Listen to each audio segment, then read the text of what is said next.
เลยมีจุดยืนนะอยู่คำจะนอนจุดนี้แหละอยู่เลยเพื่อนชาญมือมีปลาน้ำเมียแล้วก็อยู่แบบนี้แล้ว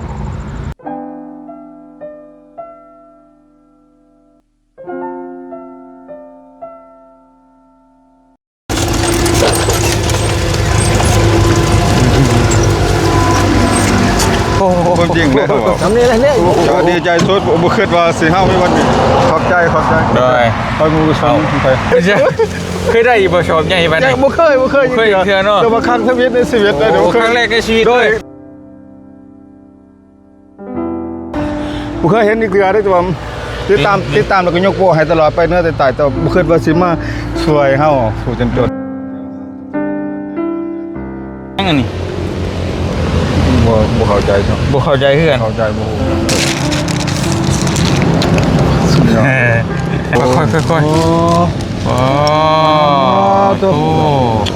สุดยอดโอ้เด็ดเด้อ2 ล้านกีบ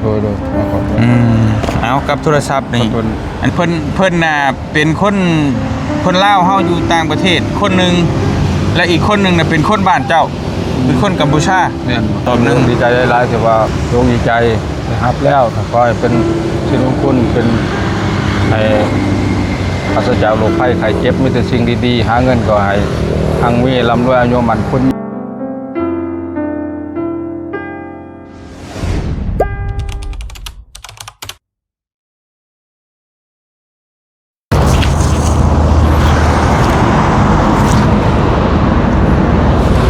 พี่น้องเลยกับทักทายสบายดีพ่อแม่พี่น้องเพื่อสุขุสู่คนนะพี่น้องเนาะว่าสิอยู่ในและก็ต่างประเทศพี่น้องก็ยินดีต้อนรับเข้าสู่ช่องบ่เตียงทองซาแนลคือเก่ามื้อนี้บ่เตียงก็ลงมาหาทางพ่อตู้เขมรนะพี่น้องเนาะพอดีมีผู้ใหญ่ฝากเงินมาซื้อโทรศัพท์ให้เราแล้วก็ซื้อข้าวให้เราพี่น้องมื้อนี้บ่เตียงสิเอามาเซอร์ไพรส์เราเดี๋ยวบ่ฮู้ว่าเรา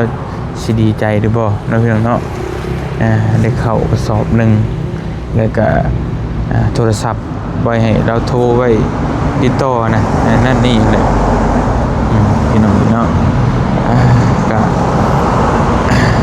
เป็นใจต้นอยู่บางคนก็ว่าโอ้ยขมิ้นไว้ใจบ่ได้เด้อบ่เตียงเอ้ยเป็นคนกัมพูชาว่าซั่นเนาะแต่ว่าเฮาก็บ่ได้คิดดอกพี่น้องในเรื่องนั้นว่าเป็นสิเป็นแบบใดไว้ใจได้หรือเป็นคนแบบใดแต่ว่าเฮาเห็นแล้วอีตนเพิ่นคืออยากซอยในนามมนุษยธรรมเนาะคือว่าเพิ่นลำบากนะเพิ่นต้องการความช่วยเหลือเฮาอยากซอยเพิ่นประมาณนั้น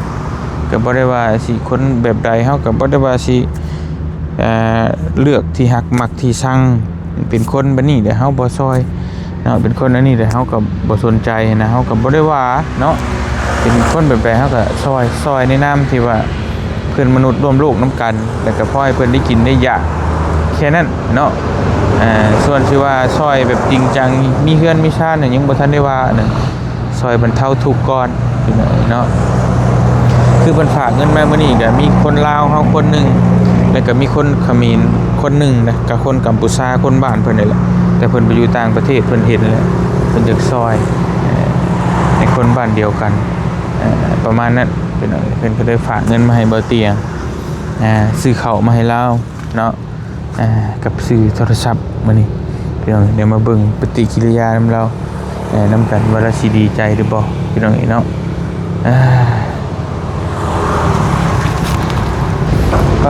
โทษพี่น้องแต่กำลังสิเฮ็ดหยังลูกกลัวอยู่เนาะโอ้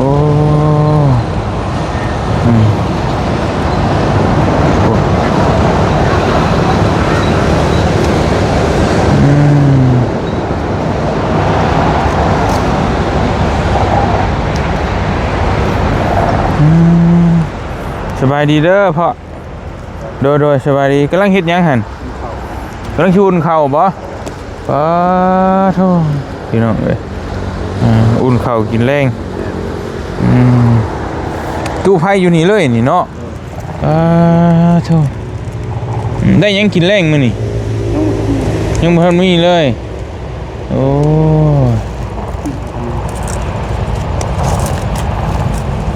อืมยามฝนและสิลำบากเนาะ แม่นเอาแบบ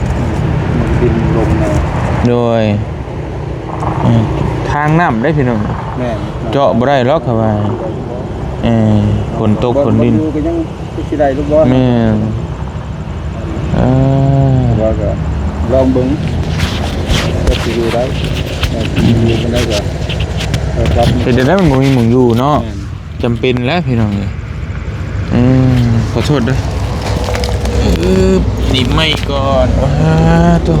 ได้จอดอยู่บ่ยางรถมื้อนี่ มื้อนี้คันเดียว ได้คันเดียวประมาณบ่ได้มื้อนี่เนาะ บ่มานตอนบัดมือมันก็มันบัดมือบ่ได้ก็บ่ได้บัดมือบ่ได้จะคันก็บ่มีแบบนั้นประมาณนั้นนะบัดมืออะไรมันก็ได้หลายบัดมือบ่มีก็บ่มี เอาเฮ็ดได้เฮาก็ตามสภาพมันแหละดีเฮาบ่ดีเพิ่นได้พี่น้องเอ้ยมื้อไรเฮาได้จอดหลายนั่นเฮาดีอยู่แต่เพิ่นบ่ดีหม่องได้ถ้าผู้ใดที่ยางรถหัวยางรถแบนก็บ่ดีเนาะไผก็บ่อยากยางรถแบน แต่ว่าเฮาก็มันธรรมชาติเด้ถ้าว่าเพิ่นแบนมาเฮาก็ยางมันหัวมาเฮาก็จอดให้ตามธรรมชาตินั่นแหละพี่น้องมื้อนี้ได้อันเดียวติ แม่นคันเดียวก็ได้เป็นหลายจุดมันบ่มีก็บ่มี ตามสภาพไปเลยเนาะได้เท่าไรก็เอาเฮ็ดได้อยู่ไปแล้วพี่น้องได้คันเดียวก็แล้วแหละ ถ้าว่าต่อไป พอฮอนเงินซื้อกินข้าวซับ บ่มีบ่ได้บ่ได้ได้แต่ซ้ำนั้น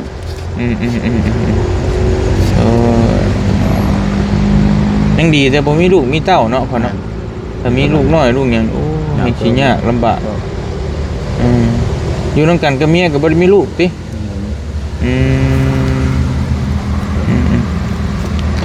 ยังใครนี่แล้วแต่ก็บ่มีลูกมีเต้า พากันก็บ่วนกันเลยเขาก็ไม่ผัวใหม่เขาก็ไปตามภาษานี่แหละบ่ได้มีจุดยืนนะอยู่แบบนี้แหละ โดยตามเวรตามกรรมเฮานี่แหละเนาะ คำแล้วก็นอนจุดนี้แหละฟ้องบอลจอดยางตามทางคำแล้วก็นอนบ่มีจุดอยู่เลยเพื่อนชาญบ่มีป้าและเมียแล้วก็อยู่แบบนี้แหละ แต่เก่านี่คำว่าคำทำนี่แม่นแล้วบ่หรือว่ายังมีอยู่บ่แต่ก็ จะคำชุดนี้ก็จะคำชุดนี้ส่วนใดบางครั้งก็เลิกเวียกส่วนนั้นเลิกเกี่ยวก็มีมันก็เว้าไต่ตามหมดมันก็บ่แน่เด้บางมื้อก็มีหลายบางมื้อมันก็บ่มีข้าวเว้าแล้วบางมื้อก็สุบจะล่มบางมื้อก็หลายจนเฮ็ดบ่ทันบางมื้อก็บ่มีแบบนั้นจักบ่เข้าใจในก็บ่เข้าใจบางมื้อเฮาเฮ็ดบ่ทันก็จนว่าโอ้ยเขาก็ไปวันใหม่มันเข้ามาพร้อมกันบัดเพราะมันเรื่องนี้เฮาบ่เข้าใจว่าบ่คือกันเขาเฮ็ดเวียกได้เรื่องค้าขายจะซื้อมือนึงข่อยต้องได้มือละเท่านั้นบ่ได้เว้าบ่ได้แบบนั้น แม่น บัดมือบ่ได้ก็บ่ได้โลดเด้ มึงบ่มีแต่คันก็มี แม่นบ่มีจะคันก็บ่มีจังเป็นจังไดมันหลายก็หลายโพดหลายจนเฮ็ดบ่ทันเขาบ่ท่าเด้มันเข้าพร้อมกันเลยเวลาเดียวกันรถมันเข้าเสียคัน 6-7 คันโดจังบ่ทันติบ่ทันเขาก็ไปวนใหม่เลยแบบนั้นประมาณนั้น แต่สมมุติว่าเฮาสิเอาเงินมาใช้ซื้อกินมื้อใด บาง เฮา มื้ บ่ อ ได้ ก็ จ อ ด ดน้ำบัดมื้อก็กิน อดน้ำ อดน้ำกินของแบบราคาถูกๆน้ำแบบเฮาบ่กินของอาหารแพงๆมีหยังกินไปพอแล้วบางครั้งก็กินขนมมือบ่เจียงเอาอันนั้นมาให้หั่นบ่ได้กินข้าวได้บ่ได้นะ บ่ กินขนมเวียดไปเฮาไปซื้อนั่นนี่มันก็ยากท้องยากก็ยากแน่มาสิไปมันไกลได้ซื้อเครื่องมันไกลซื้อของอยู่กินคะแนนแต่มื้อได้กินข้าวตอนบ่เอาซื้อของกินมาให้ตอนช่วยมันก็ได้กินอีกตอนช่วยนั่นจังไงเพราะนั้นกินแต่ข้าวกินขนมไข่4อันแล้วก็สินอนเลยได้มื้อนั้นมื้อใดมันยากแล้วเฮากินขนมไปก็นอนไปคิดว่าเพราะมันอยู่ได้แล้วก็ยา มีเท่าไรกินเท่านั้นแหละเนาะ กินจังซั่นแหละบ่ฟุ่มเฟือย ข้าวนี่ซื้อเท่าไรซื้อเท่าไร ซื้อมื้อก็มื้อนึงซื้อ แต่โลนึงนี่กินกุ้มบ่มื้อนึงได้บ่ โลนึงก็ยังบ่ไม่ได้เฮาซื้อเป็นหมื่นก็กินก็บ่ได้กำหนดไว้บ่ได้กำหนดว่าเดือนยังบ่ได้กำหนดไว้จังที่เขายังเบิดก็ซื้อบ่ได้จำนวนว่าตอนนั้นบ่ได้กำหนดเลยแต่มันเบิดก็ซื้อน่ะบ่เคยไม่ได้ เคยซื้อเป็นสอบใหญ่ๆอยู่บ่ บ่เคยบ่มีเงินซื้อมาสอบอย่างนี้ ถ้าสมมุติว่าสอบใหญ่นี่50โลนี่คิดว่าสิได้บ่เดือนนึง มันก็บ่50โลมันก็เอาผู้เดียวนี่ครัวดู กลัวเดือนปลายพุ่นเนาะ แต่ แต่ว่าหาบ่เคยซื้อหรอกบ่เคยซื้อจักเทื่อมันเป็นมุมมองเฮานี่มุมมองแต่ว่าบางครั้งนี่อยากกินขนมไข่นี่ซื้อมาโดด2แบบขนมไข่เวียดนี่ชุบว่าเฮาสินึ่งข้าวนี่พวกว่าสินึ่งข้าวปุ๊บนี่พัดนึ่งข้าวแล้วพวกว่าข้างบ่เข้าไปปุ๊บลูกค้าก็เข้าบางครั้งแบบนั้น บ่มีเวลา ลูกค้าบ่มีเวลาเฮาสินึ่งข้าวจนเฮาสิ2 มื้อเอามาไฟมอดเบิดจังนั้นไว้มาเอากินขนมไข่เวียดนะขนมไข่นี่เฮากินตัวนั้นแล้วกินตัวนั้นบ่อยู่คันบ่กินตัวนั้นบ่ทันบัดลูกค้าเข้าเฮาบ่เฮ็ดก็บ่ได้แล้วบัดมันเข้าเด้อบัดบ่มีก็บ่มีเรื่องช่วงเวลาลูกค้าเข้าช่วงเฮงเฮานี่1ช่วงเวลาเฮาสิกินข้าวนี่1 2ช่วงเวลาเฮาสินึ่งข้าวเฮาก็สิสิกข้าวนี่เวลา2เวลาค้าขายเวลาที่3เวลาเฮาอาบน้ำปุ๊บพอมาอาบน้ำปุ๊บนี่ลูกค้ามาแล้วเด้โอ้ยเฮาว่าตอนบัดเฮาอยู่ซื่อๆหยังเฮานอนอยู่เปซื่อๆเฮาบ่ท่าลูกค้ามีบ่มีมาช่วงเวลาเฮงเด้อเวลาเฮงของอันนี้บ่ว่าเวลาเจ็บท้องก็คักเนี่ยเจ็บท้องจนที่พายซะส่งนะเฮาฟ้าวไปถ่ายนั่งปุ๊บนี่ลูกค้าเข้าเลยเด้หั่นจ้าคือได้จ้าโอ้ยเฮาว่าแบบใดเฮาแบบนั้นแหละเฮาว่าโอ้ยจะมันเฮงเนาะเฮาก็ว่าเป็นเฮงเวลาเฮงน่ะเวลานั้นเวลาเฮานอนจะเฮานอนคือสิเฮานอนท่าลูกค้านอนท่าบ่มีน่ะเวลาอันน่ะเฮาเวลาเฮงช่วงเฮาสิกินข้าวอยากกินข้าวแห้งอีดิหั่นป้อนข้าวใส่ประมาณคำ1 3คำน่ะลูกค้าเข้าเลยดิลูกค้าเขาก็ปาคำข้าวขนมเนี่ยขนมไข่3-4ก่อนยันเฮ็ดต่อเลยนะอยากได้เงินถ้าเฮาบ่เฮ็ดลูกค้าบ่ท่าเด้ค่อยฟ้าวไม่ได้ใช่น่ะค่อยฟ้าวไปเวียกนี่คันเฮาบ่เฮ็ดเขาก็ไปเขาก็ฟอกว่าบ่กินหยุดกินข้าวก่อนต้องเฮ็ดเอาลูกค้าก่อนแม่นแบบนั้นแหละจนเฮ็ดแบบนั้นเฮ็ดหน่อยโอ้ยบัดนี้แนวมันเติมดอกเติมร่มเจ้าเฮ็ดได้มันบ่มีพื้นมีไฟอะไรได้ซะของร่มเหยียบเอาแบบสูบเรียบนี่เอาสูบเอาแบบเหยียบเอาสุดาเฮาใส่โดนได้มันก็ช่วงมันเพลแล้วเฮาก็ไปซื้อไม้ตอน300,000บาทซื้อของทีนใส่มีแต่เฮ็ดแบบนั้นบ่มีไฟฟ้าเนาะบ่มีลมบ่มีเติมลมเติมหยังก็ตัวนั้นนี่ไฟฟ้ามันก็บ่ได้ดอกไฟมันไฟซื่อมันบ่ได้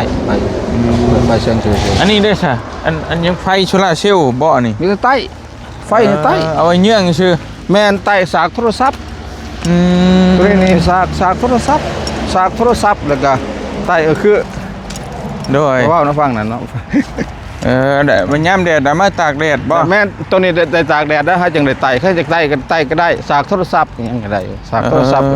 เฮาต้องได้มาตากแดดบ่ได้ปลาจังซี่บัดนั้นน่ะขับเคลื่อนไปพุ่นเจ้าขับไปพุ่นอันนี้เป็นยังปลาต้องได้ตากแดดจังซี่ล่ะตัวนี้ต้องบ่ได้ต้องหาได้ปลาบ่ได้อันนี้มาม่ามีบ่เตียงให้มันบ่แม่นยังบ่ทันประหยัดดีเนาะมันแก่หรอคือยังประหยัดกินยังบ่ทันแก่เลยกินแต่กินขนมมันย่อมกินแท้ขนมเพราะว่าขนมนี่คือจำเป็นที่สุดว่าคือเว้าแล้วลูกค้าเขานี่มันเฮาสิกินข้าวนี่ลูกค้าเขาโดยลูกค้าเขาปุ๊บนี่โดยสบายดีเจ้ามาขายหยังดีขายกระแลมน่าเด้อขายกระแลมเชือกฟางเอาไว้เฮ็ดหยังเชือกฟางนี่แต่ก่อนก็อยู่พุ่นก็ขายดิขายแต่ก่อนก็ขายบ่ขายเชือกฟางบ่ขายทิชชู่ขายแต่ซอกทิชชู่ขายหลายอันแต่ช่วงนี้แหละงดบ่ได้ขายเพราะงบบ่หลายแต่ก็ค่อยหยุดนำแต่ก่อนก็ขายหลายงบบ่หลายมันไปบ่ได้ก็ได้โตนำขายกระแลมที่กินบ่กระแลมพี่ซื้อให้แล้วกินอยู่บ่ล่ะกินโอ้ยอันเท่าไหร่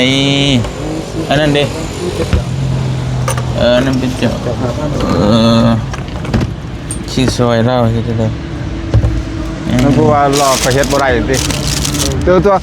มันขอบใจเอาไปได้เมฆเอาเอาไปเลย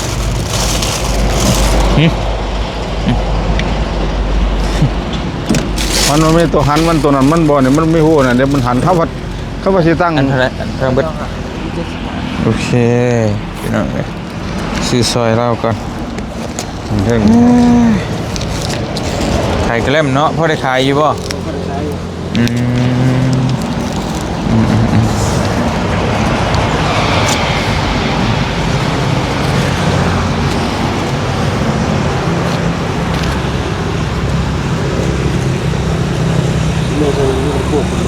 ด้วยโอเคขอบใจเอาเนาะมาซื้อกระเล่มมาเบิ่งรถเคลื่อนที่อันนี้คืออหยังอันนี้ อันนี้มันจะเข้าก่อนมันเป็นคล้ายเครื่องเข้าก็ต้องได้หอยเครื่องคล้ายแบบหอยเครื่องใส่นี่คล้ายแบบแนวเครื่องเสด็จแต่ว่าช่วงนั้นมันมีเครื่องคล้ายหลายแต่ช่วงนี้มันแย่ลงแล้วมันเงินบ่หลายก็ได้ เพราะไงจะห้านค่าเคลื่อนที่นะแต่ก่อนเนาะ แต่ว่าเคลื่อนที่ก็บ่ได้ไปใช้หรอกเขาโจอยู่นี่แต่ก่อนมันอยู่พุ่นอันใดแต่ก่อนเฮาบ่ได้เคลื่อนที่บ่ได้ไปใช้มันอยู่กับนี่อันค่าเคลื่อนที่แต่คล้ายกับช่วงนั้นก็คล้ายหลายอยู่จุดนั้นก็คล้ายหลายตั้งแต่ว่าช่วงนี้เงินบ่หลายก็สิคล้ายขึ้นก็บ่ได้แต่จะคล้ายขึ้นแต่ว่ายังบ่ทันบ่ทันเติมเต็ม ลงทุนเธอเท่าไรเธอแต่เก่า ก็ลงทุนนี่เขาก็ไม่รู้ไม่แต่ว่าลักคือกฎนี่คือสายรถเขาต้องมีประจำสายรถแต่ว่ากับรถนี่เขาจะบริเหตุกับรถนี่อีสังกะสังเขาจะว่ามันจะเฮ็ดเป็นสังกะสังได้หลายอันก็ตามเขาเอาลักนี่เฉพาะเท้าเฮ็ดนี่มีแต่เปลี่ยนสายนี่กับโซขาดนี่โซขาดในโซย่านนี่รถติดบ่ได้นี่แล้วเขาเอาแต่ซ้ำนี่ก็น้ำมันเครื่องเบิดเขาเฮ็ดแบบนี้แต่ว่าเขาเฮ็ดเอาจักรพาจักรเขาบ่เฮ็ดเพราะว่าเฮาเฮ็ดแต่ว่ามันยากโพดนึงมาเฮาก็บ่มันหานเฮาเป็นบอลแต่ว่าอันนี้ถ้าสมมุติว่ามันเฮ็ดกับจักรพาจักรแปลนแวนลูกสูบเนี่ยมันต้องใช้เวลามันใช้เวลาแล้วเฮาใช้เวลาแล้วเฮาบ่แม่นหานเด้สมมุติมัน 2-3 มื้อสิมันจังเฮ็ดแล้วเฮาต้องได้ปิดหานคือหานเนาะมันคือเบิดเวลาเขาก็ต้องปิดหานไว้ประมาณนั้นเขาจึงเฮ็ดแต่เฮาเฮ็ดแบบนั้นบ่ได้แต่ว่าเฮาไปเฮ็ดแบบนั้นถือว่าอันนี้เฮาเฮ็ดซึ่งถือว่าทำง่ายสุดให้พวกแก้ไขสถานการณ์ของตลาดโลกส่วนใหญ่มันตลาดโลกเฮามุมมองแต่ว่าจุดหลักๆของไห้แต่ทางใหญ่ก็บ่ปานใดดอกตลาดโลกสำคัญบ่ได้แก้ไขแม่นบ่ได้แก้ตลาดเพราะว่าประมาณ 10:00 นสมมุติว่ามันบ่หนาวนี่ประมาณ 9:00 น 10:00 นเฮาก็อยู่ท่าบริการกับเขาเจ้าประมาณนั้นหลักๆมันอย่างเป็นใส่แม่นแหละแม่นเฮาบ่ได้สู้บ่ได้ยังบ่ทันได้สู้นักสุดนี่นักสุดอยู่แล้วบ่เคลื่อนไปบ่พุ่นเคลื่อนบ่เคลื่อนไปลงเบิ่งดูเคลื่อนไปป้าไปเดี๋ยวหลังเบิ่งแล้วเคลื่อนไปก่อนเอามาตากแดดไว้แหละแมลงมาพอได้เอาไฟเยื่องป้าไว้คนบ่รักบ่เนาะบัดแดดมันเบิดแล้วเฮาก็เอาเขาไปไกลๆเฮาคือกันไปไกลบ่ต้นนานเด้แต่ว่าตอนยังมีแดดเฮาต้องได้ตากแดดก่อนเพื่อไฟเด้ถ้าเฮาบ่ตากแดดมันก็ไม่ไฟโอ้ได้แล้วแต่ว่าสมมารถช่างอย่างนี้ชีวิตต้องอดต้องอดชีวิตโอ้เรียกแบบนี้แล้วไป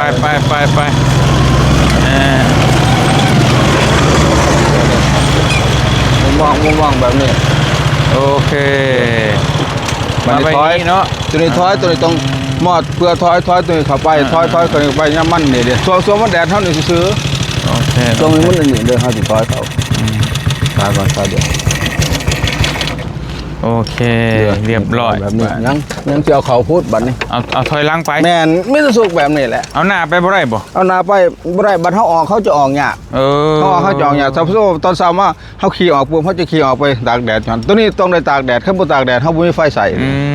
อันนี้เขามันทมนะถือว่าการใส่ไฟเบิดหรอบ่มีเขาบ่มีโอกาสใส่เลยนะ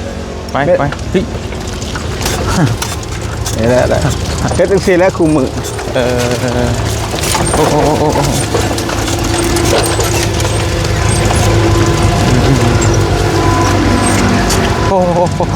ทำนี่แหละเนี่ยอยู่ตัวนั้นแหละบ่หันนั่นก่อนลงคลองบ่หิ้งแล้วเชื่อบอกแต่ว่าเฮาเห็นเบาเตียงทองนี่หลายปีแล้วแต่เบา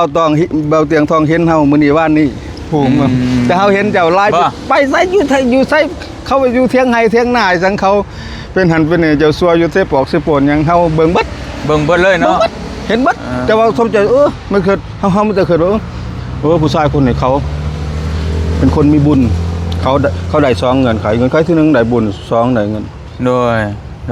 บุญกับเงินนี่ไปนำกันโดดเลยนั่นน่ะเฮาคิดว่าบ่คิดว่าสิมาฮอดมื้อนี้แต่บ่คิดแต่ว่าเฮาก็ทุกข์อยู่แต่เฮาบ่จักแน่สิเว้าก็เคยเว้าก็อยู่ในหันนะว่าเฮาในเฮือนดินก็บ่มีเฮายังน้อยก็ขอดินกับเพื่อนนี่แหละให้ได้บ่ว่าดอกเฮ็ดกระตูบ10คูณ10เฮ็ดกระตูบเพราะว่าบัดเฮาตายก็ไปตายใส่ดินเฮาตายใส่ดินเฮาแหละบ่มีไผเอาไปถิ่มก็น้อยกว่าไผเอาไปถิ่มก็ซั่นนะผมมุมมองก็ซั่นบ่ขอหยังหลายมันถนัดเฮาขอคันว่าผู้ใหญ่ใจดีทั้งเพิ่นมีบุญมีกุศลก็ ซอยเฮาแน่เฮาก็เป็นคนทุกข์ลีทุกข์จนบ่มีจุดอยู่เศร้านั่นแหละเพราะว่าคนผู้เดียวเลยได้เว้า โดย คันเอาลูกเอาเมียก็หาเงินคันหาเงินก็เฮาหาเมียเอาบ่จักได้บ่จักถอนบ่จักโฮมบ่จักอีหยังได้มีแต่จ่ายมีแต่เล่นไปหยังไปเอาไปมาจ่ายให้หมู่กินไปฟุ่มเฟือยนะแบบบ่จักถอนเงินได้บัดนั้นมันก็ตั้งตัวบ่ได้เฮาผู้หา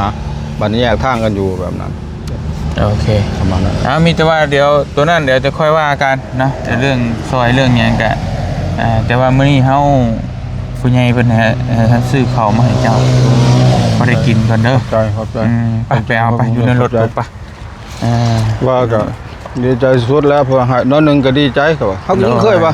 ก็ดีใจทั้งว่าเตียงทองนี่ค่อยฮู้มาหลายปีแล้วบ่แม่นฮู้มื้อนี้วันนี้ค่อยกดตามมาตลอดตัวเพิ่นเป็นคนใจดีคนมีบุญใจบุญคนได้ซองได้บุญก็ได้เงินก็ได้สองอันเนาะได้ โด เนาะ ย บุญได้อยู่แล้วบุญนี่เข้าให้เขายังทงให้ทงหน้าเห็นเบิดแล้ว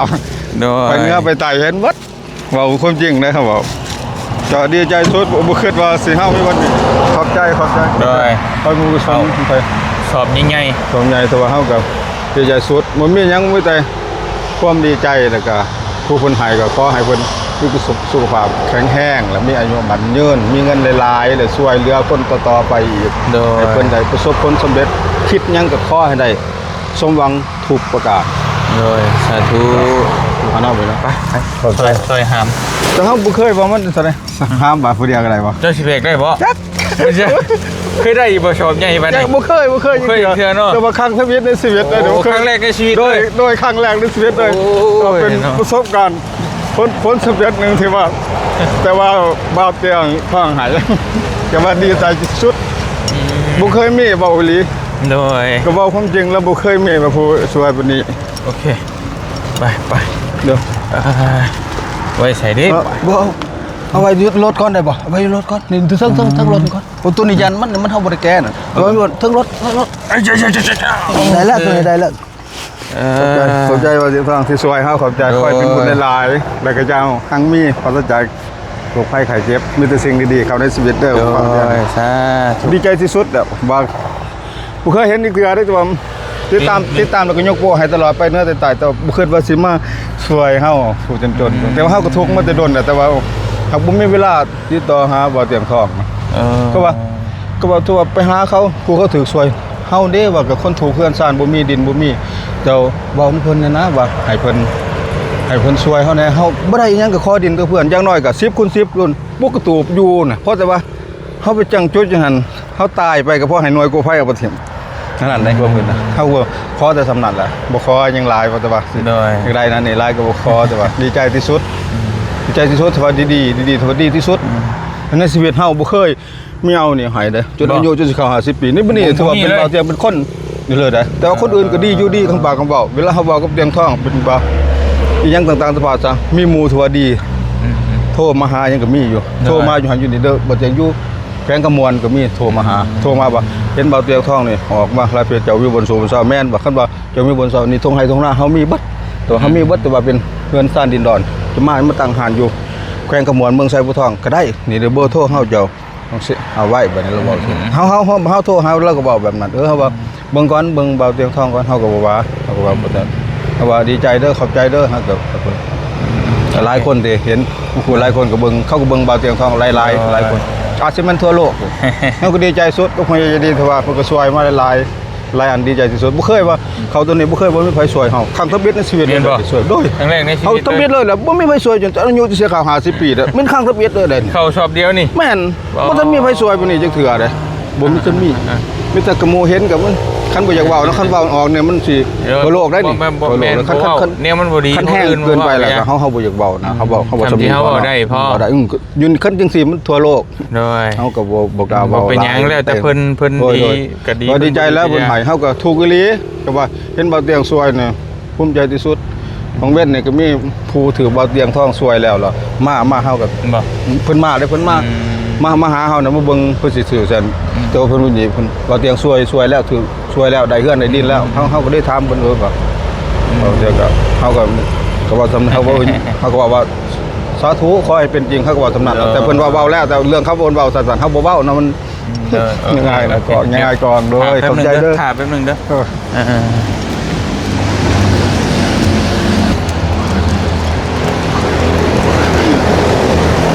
ขอสอนเคยมีหมูกับเบิ้งกูเคยมีผู้หันมาไปสุดท้ายเด้อ ไปพี่น้องเนาะเดี๋ยวโทรศัพท์ไปให้เรา ก็กรอบดีเลย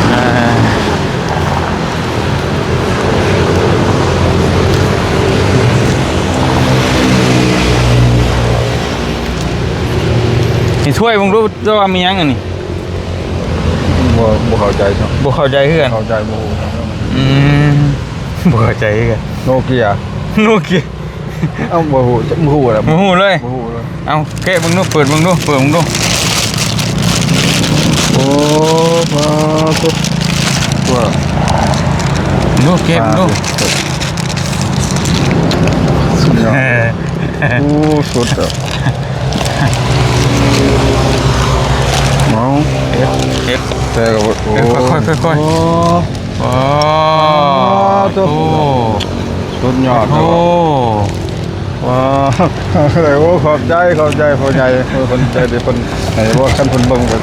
เป็นบุญเป็นกุศลคนชื่อให้ว่าพ่อใหญ่ โดยเพิ่นชื่อให้เจ้านั่นแล้ว ขอบใจที่ว่าดีใจที่สุดที่ว่าได้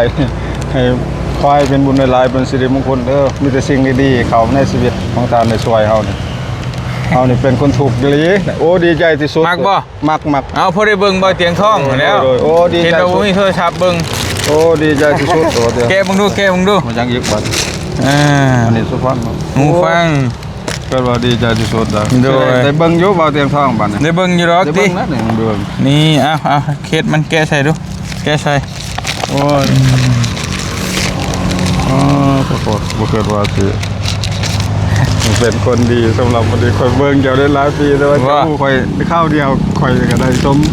นี่ โอ้ยนี่สิใส่ให้ กำลังฮู้เจ้าโดนฮู้จะโดน นี่เด้อ สุดโดนแล้วบ่ได้นอนแล้วเบิ่นเนาะ ฮะแล้วเบิดเรียบร้อยมีแต่ โอ้ยสาธุ เจ้าเอาซิมมายังใส่แล้วก็ไป ใส่ไปสมัครเพจสมัครหยังเจ้าก็สมัครเอาเองเด้อเฮาบ่ได้สมัครให้เด้อ เข้าไปหาศูนย์ก็ได้ โดยไปห้านไปสมัครให้ก็ได้ อันนี้ของใหม่เบิดเลยนี่เด้อสายถากเด้ออันนี้ใบรับประกันใบซื้อขาย1,950,000เกือบ2ล้านน่ะ ขอบใจหลายๆ 2ล้านพี่น้องเนี่ย2ล้านกีบ ดีใจที่สุด นี่ ดีใจที่สุดใจดีแต่ว่าคนช่วยก็ขอขอบใจไม่ร้ายขอให้เพิ่นมีสุขภาพแข็งแรงอายุหมันคนยืนทั้งมีช่วยเหลือคนต่อๆไปผู้ที่ทุกข์ยากข้าพเจ้าก็เป็นคนทุกข์ก็ดีใจที่สุดที่ได้ครับ ดีใจบ่ โดยดีใจที่สุด เขานี่อายุจนสิเขา50 ปีเลย บ่ บ่เคยมีคนปานนี้เลยบ่เคยมีเลยคือดีใจที่สุดจนสิเขา50 ปีแล้วยังเข้าหับเขาบ่เคยเข้าหายปานนี้ โดย หลายทีนี้ก็ดีใจที่สุด อ้าวเดี๋ยวกับมีเงินให้พร้อม โดย มีเงิน2ล้านกีบเด้อ โดย ไว้เป็นทุนซื้อเครื่องเขาห้านเขาหยังซอยเด้อ โดย 2ล้านกีบ โดยเอาขอโทษ เอากับโทรศัพท์นี่ ขอบคุณ อันนี้ก็2ล้านนี่4ล้านนะ4ล้านปลายที่5ล้านแหละ มันเพิ่นเห็นก็ขอให้ผมขอบใจเพิ่นได้หลายเนาะคุณยายตัวเพิ่นซอย โดยเพิ่นน่ะเป็นคนลาวเฮาอยู่ต่างประเทศคนหนึงและอีกคนหนึงน่ะเป็นคนบ้านเจ้าเป็นคนกัมพูชา แม่นบ่ แต่ว่าเพิ่นไปอยู่ต่างประเทศเพิ่นเห็นแล้วเพิ่นอีตนเพิ่นฝากมาให้50เหรียญกับประมาณล้านหนึงอีกทานหนึงก็เพิ่นฝากมา เพิ่นบอกว่าเฮาคนกัมพูชาอยู่บ่ แม่นฮู้แล้วเพิ่นจังอยากช่วยเพิ่นว่าคือคนบ้านเดียวกันนะเพิ่นอยากช่วยเพิ่นอีตนอีกคนหนึงน่ะเป็นผู้หญิงเป็นคนลาวเฮาเนี่ยแต่เพิ่นไปอยู่พุ่นน่ะเพิ่นอีตนเด้อ โดยขอบใจ มี2ทานเด้อฝากให้เจ้านบมือขอมุกขอบใจเพิ่นในอวยพรให้เพิ่นให้เพิ่นอยู่ดีมีแฮง ที่ว่าเครื่องเท่าไหร่นะครับ2ล้านกับโทรศัพท์เนี่ยกับข้าวสารนึง ข้าวสารหนึ่ง ดีใจหลายๆที่ว่าผู้ใหญ่หรือว่าทานผู้มีบุญมีกุศลได้ช่วยกับเจ้าเนาะคือว่าโยงดีใจได้รับแล้วก็ขอให้เป็นสิริมงคลเป็นให้ปราศจากโรคภัยไข้เจ็บมีแต่สิ่งดีๆหาเงินก็ให้ทางมีร่ำรวยอายุมันคนยืนให้ช่วยลูกช่วยหลานไปคือกันครับให้ช่วยขน้อยนี้ขอให้เป็นสิริมงคลเด้อ สาธุนะเก็บไว้เด้อเก็บไว้พี่น้อง โทรศัพท์ใหม่ๆเลย อ๋อได้ บ่ ผู้หนึงก็ฟันแต่ว่า บ่เคยคิดเลยบ่ บ่เคยจิกนี่เลยไปฮู้บ่าวเสียงคันเป็นหลายปีแล้วก็กดติดตามบ่าวเสียงคันเป็นสิก็สิกดติดตามก็สิยกโปกให้เพิ่นนี่เป็นคนสวยเหลือคนตามพุทธเจ้าว่านี่พุทธเจ้าว่าคนมีบุญเนาะ โดย คนมีบุญแล้วก็บุญใดทั้งบุญใดทั้งเงินดีแล้วก็ โดย แต่ว่าเฮาก็ดีใจสุด ก็บ่คิดว่าเพิ่นสิมาฮอดเฮาเด้อบ่คิดว่าจังซี่ขอบใจครับ เอาเดี๋ยวจังว่ากันอีกเนาะ โดย เอาท่านี้ไปลงทุน โดย ไปนั่นก่อนเด้อ โดย หาชิเมื่อก่อนมื้อหน้าเจอกันใหม่ ขอให้เป็นสิริมงคลขอเดินทางด้วยความปลอดภัย โอ้ยสาธุ เฮงๆเด้อ สาธุสา ดี ธุ ใจสุด ดีใจน้ำดีใจน้ ดีใจเลยเอาวันวันนี้ ำโอ้ มันซื้อตะกอนนี่ไปได้12 โลก็ต้องกิน บ่เคยลอกสอบใหญ่เนาะ บ่เคยจักเทื่อเด้แต่ว่าคน ครั้งแรกในชีวิตเลยนี่เนาะ คนสวยเรือนครั้งแรกที่สิเคยเว้าอยู่บ้านมานะครับว่าคนดีเขาก็ดีอยู่แต่ว่าเรื่องดีแต่คำปากคำเว้าแต่มีจำนวนหนึงแต่ว่ามีอยู่คนดีแต่ว่าดีแต่คำเว้าให้ก็มันจะบ่ยอกแต่อันนี้ให้หลายดีทั้งเงินทั้งโทรศัพท์ทั้ง รวมมูลค่ามี5-4 ล้านบ่ แม่ แม่ นหมู่นี่เบิ่งเบิ่แหละหมู่นี่ ว่า หมู่ผู้รู้จักกันเขาโทรมาหาว่าโอเค นี่หมู่เบิ่งบ่แล้วนี่เขาบอกว่าเบาเตียงกล้องนี่เขาก็เบิ่งครับ เป็นมาจอดยางบ่ แม่น โอเคเด้อวันนี้เด้อเฮาเมื่อก่อน ขอให้ โด เดินทางปลอดภัย ย หลายๆ สู้ต้องขั้นเลยโอเค ไปกลับกันเด้อโดยโอเคไปพี่น้องเอ๋ยบ่เตียงขอตัวเดินทางกลับก่อนบัดนี้ก็มอบเครื่องมอบของให้เราเรียบร้อยแล้วจังได๋ก็ขอขอบคุณผู้ใหญ่ใจบุญทั้งสองท่านเนาะอยู่ทางต่างประเทศที่ส่งเงินมาให้บ่เตียงเนาะซื้อข้าวให้เราแล้วก็ซื้อโทรศัพท์ให้เราแล้วก็เอาเงินให้เรา2ล้านกีบก็ขอให้อยู่ดีมีแรงสุขภาพแข็งแรงบ่สุขทุกคนเดินทางไปทางใดก็ตลอดปลอดภัยเด้อเนาะสาธุมุกกับใจได้หลายไปเฮาก็เดินทางต่อบ๊ายบาย